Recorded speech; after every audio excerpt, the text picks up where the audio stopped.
Shalom, everybody. Welcome back to Each One Reach One. I appreciate you guys joining me today, as usual, for another lesson in our study today of regeneration. I believe this is part 6, but as always, if I'm wrong, you can see the title. You know where we are. All right, don't stone me. All right, let us begin by giving all praise, all honor, and all glory to YAHAWAH BAHASHAM YAHAWASHI, WAHAWAH Regeneration. I believe that we left off in Matthew chapter 19 on the last lesson. So today we're going to pick up in Ecclesiasticus. We're out of the Apocrypha today, everybody. All right. So you can follow along on the screen, or you can jump into your book or follow along online, whatever is best for your study habit. But the reason why I show the scriptures on the screen is so you don't have to go through all that. You can follow along on the screen.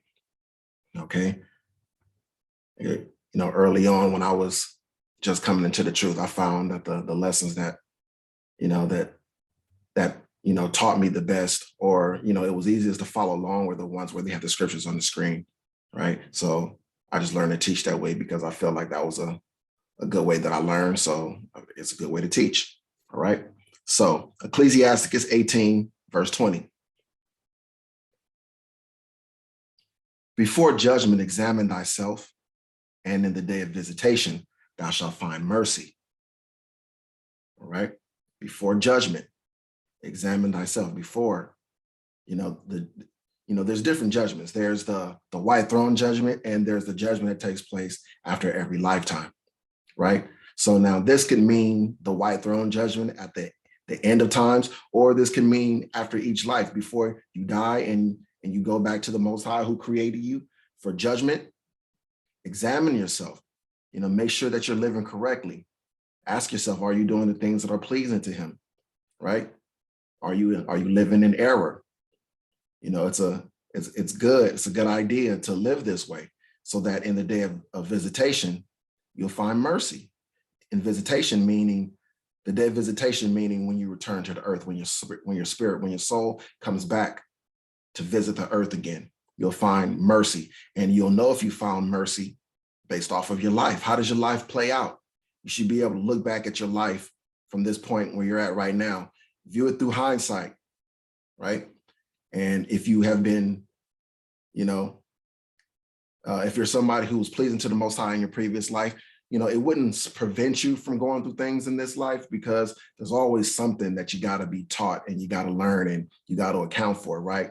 We won't get away without paying the uttermost farthing, right? So there's always something, right? And in that, you should have received mercy. He will have showed you his mercy. The fact that you're even here to see and to listen to this lesson is proof of his mercy, all right? And the fact that you're able to come to this knowledge, come to this wisdom, and come to understanding means you have found his mercy. Again, regeneration, letting you know, in visitation, you visit here, you visit this place, you don't die. Well, your spirit doesn't die, I should say. Your spirit doesn't die, your body does, right? So examine yourself when you're in this body, when you're living in this body, before the judgment, when you die of the body and your spirit returns back to where it came from when it turns back to he who lent it to you in the first place, so that in the day of visitation, in the day of your return to this place, you shall find mercy, right? All right, so let's get Isaiah chapter 65, verse 6. Behold, it is written before me, I will not keep silence, but will recompense, even recompense into their bosom, your iniquities and the iniquities of your fathers together, saith the Lord, which have burned incense upon the mountains and blasphemed me upon the hills. Therefore will I measure their former work into their bosom. You see that? Your iniquities and the iniquities of your fathers together, saith the Lord, right? Therefore will I measure their former work, meaning what they've done before, into their bosom, meaning your former work, what you've done in your previous life. your previous lives, you will have to account for in your current life, in your present life, or in your next one, right? He will measure your former work into your bosom, meaning he will make you pay for what you've done or reward you for what you've done in measure. This is what the scripture is saying. All right. We're going to stay in Isaiah, but we're going to go backwards to Isaiah chapter 40. All right, Isaiah chapter 40 and verse 21. Have ye not known? Have ye not heard? Hath it not been told you from the beginning? Have ye not understood from the foundations of the earth? It is he that sitteth upon the circle of the earth, and the inhabitants thereof are as grasshoppers, that stretcheth out of the heavens as a curtain, and spreadeth them out as a tent to dwell in. That bringeth the princes to nothing. He maketh the judges of the earth as vanity. Yea, they shall not be planted. Yea, they shall not be sown. Yea, their stock shall not take root in the earth, and he shall also blow upon them, and they shall wither, and the whirlwind shall take them away as stubble. All right, do you get it? Let's read it one more time. I believe it's important. One more time. Have ye not known? Have ye not heard? Have it not been told you from the beginning? Have ye not understood from the foundations of the earth? It is he that sitteth upon the circle of the earth, and the inhabitants thereof are as grasshoppers, that stretcheth out the heavens as a curtain, and spreadeth them out as a tent to dwell in, that bringeth the princes to nothing. He maketh the judges of the earth as vanity. Yea, they shall not be planted. There it goes. I was hoping that you would get that. Did you catch it the first time? I didn't think you did, so I had to rerun it again. Yea, they shall not be planted. What does that mean? What does that mean they shall not be planted? What do you plant? You plant a seed, right? Right? What do people come from? We come from seeds, right? Male seed, we come from seed, right? And when we visit this place, when he gives us new life, that's us being planted in the earth again. He's the husbandman. He does the planting, right? And he's talking about the fact that he brings princes to nothing. He makes the judges of the earth as vanity, as if they never were, as if they were nothing, as if they were a mere mist, a mere fog, or a mere smoke that passeth away. Yea, they shall not be planted in their next life. If he doesn't like the way they lived, he will bring them to vanity. He will make them, he will bring them to nothing. He will make them as vanity. They shall not be planted, meaning he can not plant you. He cannot allow you to have another visitation. Yea, they shall not be sown. Yea, their stock shall not take root in the earth. And he shall blow upon them, and they shall wither, and the whirlwind shall take them away as stubble. Right? So he won't even allow you to visit again. He won't allow you to come back. He won't allow you to take root. He won't allow you to be planted. He won't allow you to be sown. He will bring you to nothing. He will make you in the earth as vanity. All right? And this is how, he gets compliance from people and an obedience when they understand. When you understand the way things really work, then you're obedient to the highest. That's what makes you obedient. The true understanding of how things work. The fact that you do have to pay for what you do in this life. This is how he gets people to actually live properly. Otherwise, there's no reason to live righteously. If there is no recompense, there is no reward for righteousness, there are no wages for a blameless soul, then you have YOLO. You only live once. You have that mindset out there, that mantra being prevalent in the earth, because people feel like there's no reason to do anything other than just live it up to the best of your ability. Do whatever thou wilt with no concern, no regard for the highest and his laws, his ways, his commandments, right? Just do as you please, because there's nothing to worry about. You got one life. You might as well just live it to the maximum. Put your pedal to the floor. That's how people live when they don't understand regeneration. and that's to their calamity. Being robbed of that truth, of that knowledge, causes people to err, and it causes them to be destroyed. And he deprives people of that understanding so that they can be destroyed, so that they will err, and he cannot heal them. He will not save them. And they can be and will be made worthy of the destruction which he has in mind for them, right? That's how he operates, right? So let's continue on now. Matthew chapter 24, verse 41. 1 second, everybody. I got a package at the door. Let me get it before the porch pirates get it. 1 second. All right, I am back. All right. To you, that was really quick. It was nothing at all, but I had to at least notify you guys that I was gonna have an interruption there, just in case I came back and I had a moment of trying to remember where I was. What was my train of thought? Okay, I got it. Matthew chapter 24, verse 41. Hey, look at that. 144 backwards. I'm just in the habit of always seeing that number forward, backwards, and incorporating some other numbers, whatever. That's just my thing. All right. Matthew 24 and 41. 2 women shall be grinding at the mill. The one shall be taken and the other left. This is red letter, so we understand this is Yahawashi speaking, right? Watch therefore, for ye know not what hour your Lord doth come. He's talking about at the end. All right. But know this, that if the good man of the house had known in what watch the thief would come, he would have watched and would not have suffered his house to be broken up. True, because if a man whose house was robbed understood exactly what time a thief was going to come break into his house, he would have watched. He would have been ready for him, right? Therefore, be ye ready also.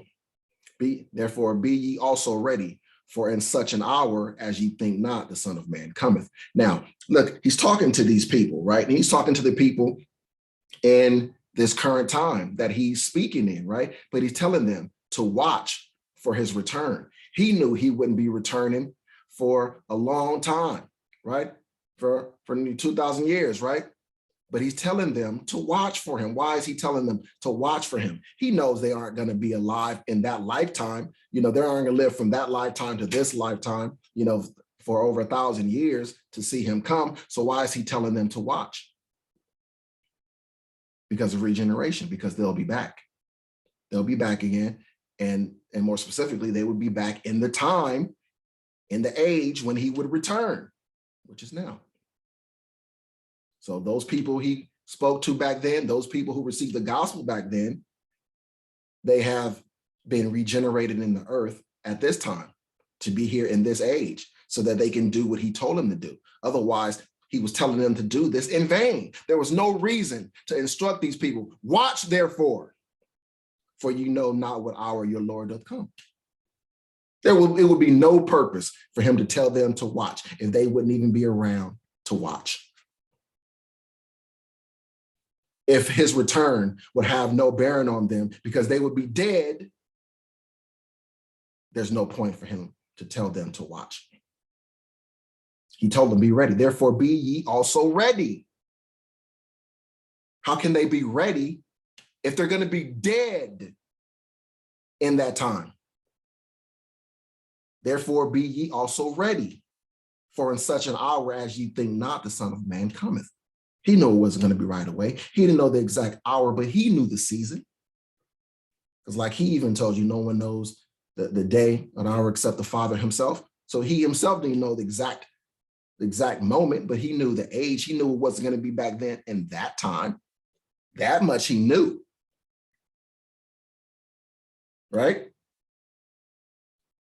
Verse 45, who then is a faithful and wise servant, whom his Lord hath made ruler over his house, to give them meat in due season? In due season. Like I was just talking about. Blessed is that servant, whom his Lord, when he cometh, shall find doing so. Right? Because he gave his servants rule over his household. He gave his servants back then rule over his household. And he says, Who then is a faithful and wise servant whom his Lord hath made ruler over his household to give them meat in due season? Blessed is that servant whom his Lord, when he cometh, shall find doing so. And he knew he wasn't coming in that time. This is a parable about his return, saying, blessed are those of my servants who will be found faithful and wise, doing the things that I have commanded them to do, properly ruling over my household. I will reward them in due season. Blessed is that servant whom I, when I come, shall find doing so.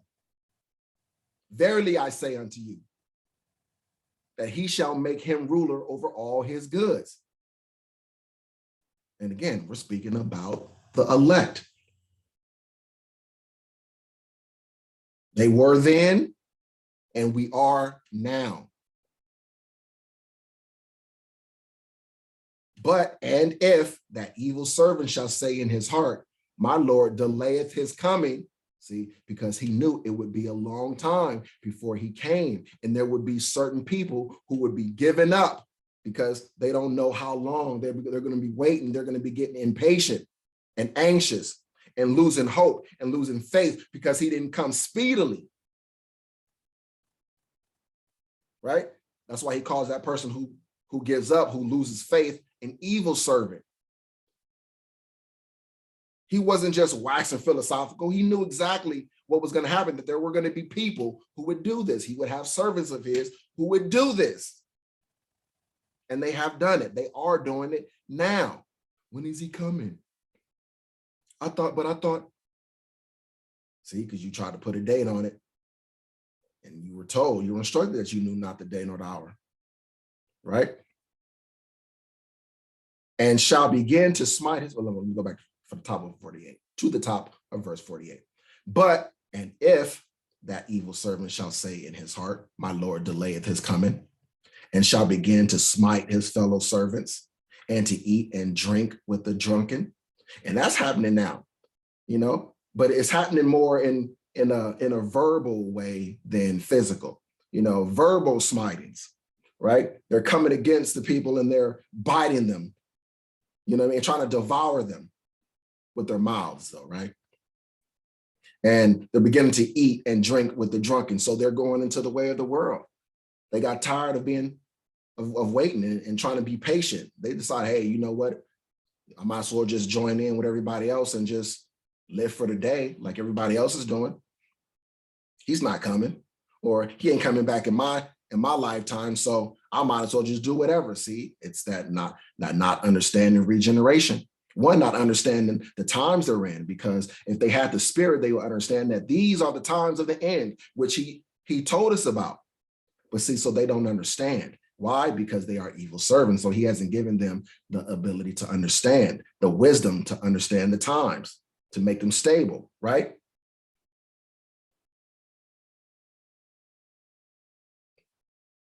And he didn't give them the wisdom of regeneration to understand that even if that being the case, that you feel like it's not going to happen right now, anytime in your current lifetime, if you understood regeneration, you would still live the right way, because you want to be in right standing for when he does come. In the next lifetime, maybe, is when he's going to come, and you want to be in good case during that time. But you've been robbed, if you are the evil servant, of the knowledge, wisdom, and understanding of the truth about regeneration and prophecy, to your detriment. Right, verse 50, the Lord of that servant shall come in a day when he looketh not for him, and in an hour that he is not aware of, and shall cut him asunder and appoint him his portion with the hypocrites. There shall be weeping and gnashing of teeth. There's going to be a lot of disappointed people when he returns. He's not going to come when you think. These evil servants, they will be cut asunder, and he will appoint you, their portion with the hypocrites. That is his word. he will surely do it. Matthew 26. And let's get verse 59. Matthew 26 and 59. Now, the chief priests and elders and all the council sought false witness against Yahawashi to put him to death, but found none. Yea, though many false witnesses came, yet found they none. At the last, two false witnesses. At the last came two false witnesses and said, this fellow said, I am able to destroy the temple of God and to build it in 3 days. And the high priest arose and said unto him, answerest thou nothing? What is it which these witness against thee? But Yahawashi held his peace. And the high priest answered and said unto him, I adjure thee by the living power, that thou tell us whether thou be the Hamashiach, the Son of the Most High. Yahawashi saith unto him, thou hast said, nevertheless, I say unto you, listen, thou hast said, nevertheless, I say unto you, speaking to the high priest, hereafter, after this, sometime after this, shall ye see the Son of Man sitting on the right hand of power and coming in the clouds of heaven. Now we know this is an end time prophecy when he will come in the clouds of heaven. This isn't something that has taken place already, which means this is going to take place thousands of years after he is telling this man, the high priest, that he personally will see him return on the right hand of power and coming in the clouds of heaven. How is it if that man is not going to live for thousands of years uninterrupted? Regeneration. If regeneration was not a thing, if you didn't live, die, return to the Father, get judged, and come back into the earth at some point, this would make no sense. It would make no sense. That's why I'm telling you, it's hard, it's impossible to really understand the Bible if you don't have a grasp on regeneration. Much of the book will sound like madness to you or hypocrisy. It just won't add up. It won't make sense. But this is by design, so that many wouldn't understand, so that many would be offended by the book, turned off by it, shun it as being myth, right? Heresy, foolishness, right? They did it then and they do it now. Regeneration, right? Okay, so let's continue on. Let's get Jeremiah chapter 17. Jeremiah chapter 17. Let's get verse 3. O my mountain in the field, I will give thy substance and all thy treasures to the spoil, and thy high places for sin throughout all thy borders. And thou, even thyself, shall discontinue from thine heritage that I gave thee, and I will cause thee to serve thine enemies in the land which thou knowest not. For ye have kindled a fire in my anger, which shall burn forever. Now, this is the Most High's words.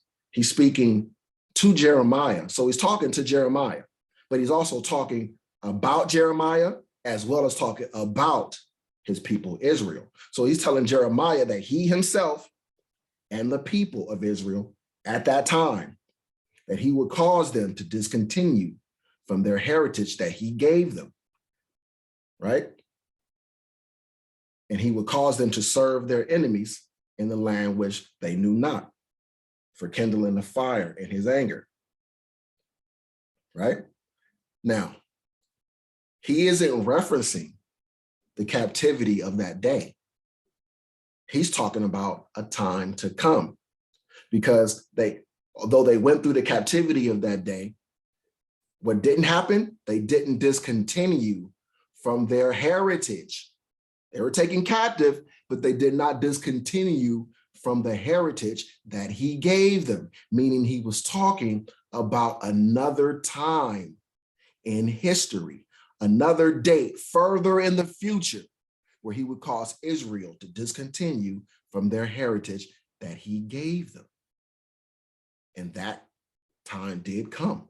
It came during the falling away, when Israel fell into gross darkness, when we were made to discontinue from our heritage, when it became illegal, punishable by death, to practice our customs and heritage, to even say that you were an Israelite. It was a punishable offense, a capital punishment, right? To say that you were an Israelite. Taken, scattered throughout the four corners of the earth into all nations. Forced to have to go the way of the heathens, to take on the heathens' culture, heritage, practices, their ways, and discontinue from their own, so that eventually, after a few generations, there would be no more remembrance. And that's what he meant, to discontinue from thy heritage, the time when Israel would no longer be in remembrance of who they were, no longer be in remembrance of who they belong to, who's their power, no longer any remembrance of the laws and the commandments they were given, no longer any remembrance of any of their customs or traditions. So he was telling them, to Jeremiah, in Jeremiah's day, told Jeremiah and the other Israelites living in that time, that there will be a time in the future when they, even thyself. Now, so he's not just saying Israelites down the line, he's saying even thyself, Jeremiah, shall discontinue from thine heritage. So Jeremiah would be regenerated in the world at a later date, with no remembrance of his former self, with no remembrance of his heritage. Regeneration. All right? Regeneration.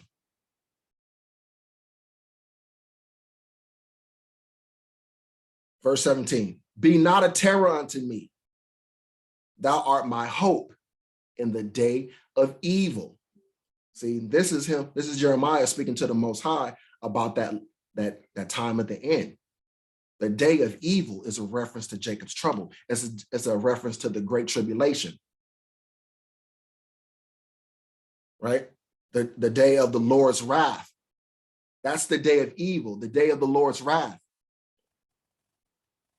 And he's asking the Most High, be not a terror unto me.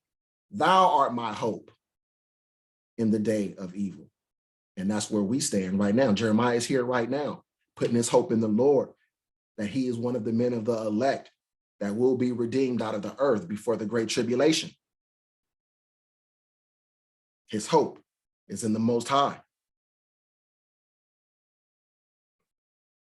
Right? So again, the day of evil is the day of the Lord's wrath, which is to come. Jeremiah speaking of a day way down the line, which hasn't even happened yet. So why would he be asking the Most High to not be a terror unto him in that time,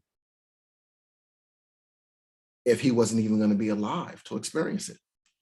How would the Most High be his hope in that day if he wouldn't be alive to experience that time period?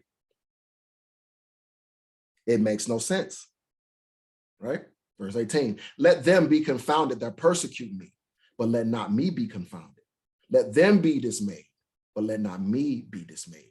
Bring upon them the day of evil and destroy them with double destruction. See, he says, let not me be confounded, meaning let not me be in the dark. Let not me be confused or lost. He's talking about the time of the end.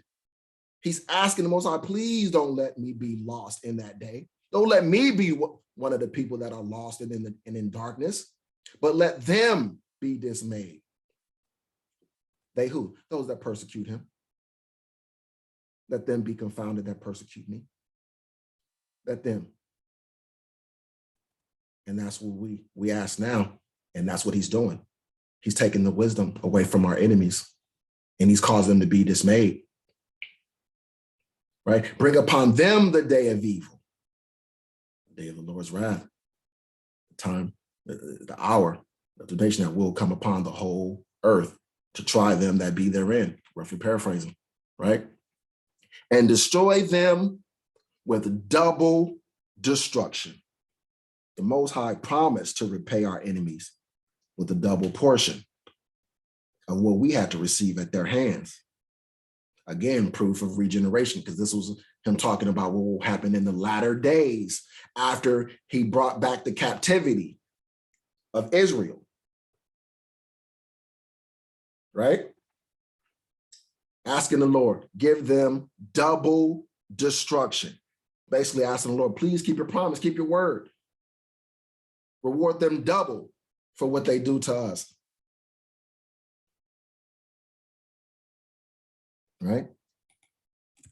Revelation chapter 18.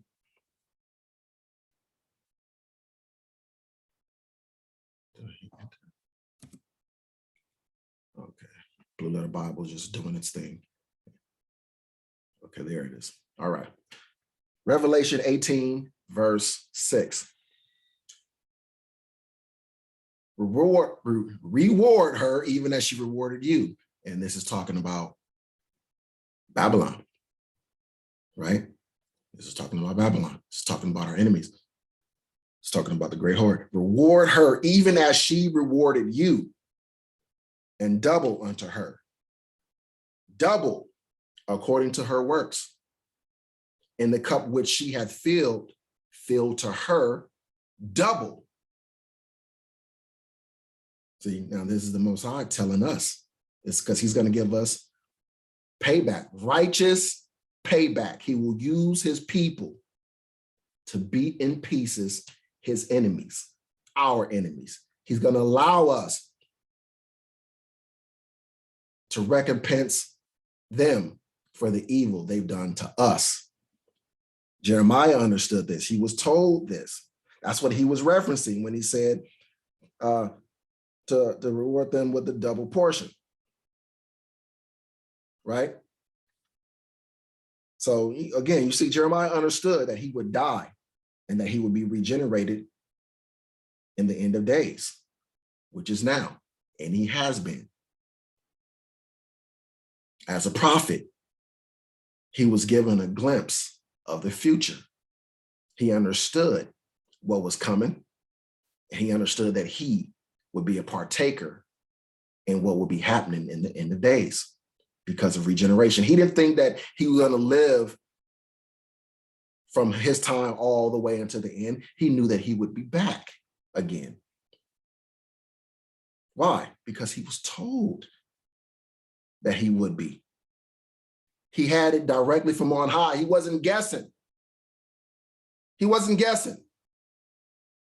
He was talking about what he knew because he had it from on high authority. What was to come. So again, we've now covered regeneration, thus saith the scriptures. There are so many scriptures, so many verses, so many things that I can go in and I can pull to show you illustrations of, people understanding regeneration, where regeneration is referenced, but it's not really necessary for me to make this one of those long 20-part plus, studies. It's not really necessary. If you didn't get it by now, it's not meant for you to get. There's no need to drag out this subject. No need. So contrary to my normal habit, this isn't going to be one of those long, exhaustive studies. This was enough. This was enough for anybody who the Most High intends to get it, will get it by now. All right? So as always, I pray that you were edified. And I understand that those who are supposed to be enlightened will be. Those who the Most High wants to save will be drawn to the water. Those who the Most High wants to know better and do better will be, one, introduced to the information, and two, he will give them the spirit of understanding so that they can be increased. All right. So with that, let us give all praise, honor, and glory to the Heavenly Father, the Most High Yahawah, in the name of his blessed Son, our beloved Lord and Savior, Hamashiach Malak YAHAWASHI, Wahara Kakadash. Stay tuned for the next study, the next lesson, the next video. Shalom.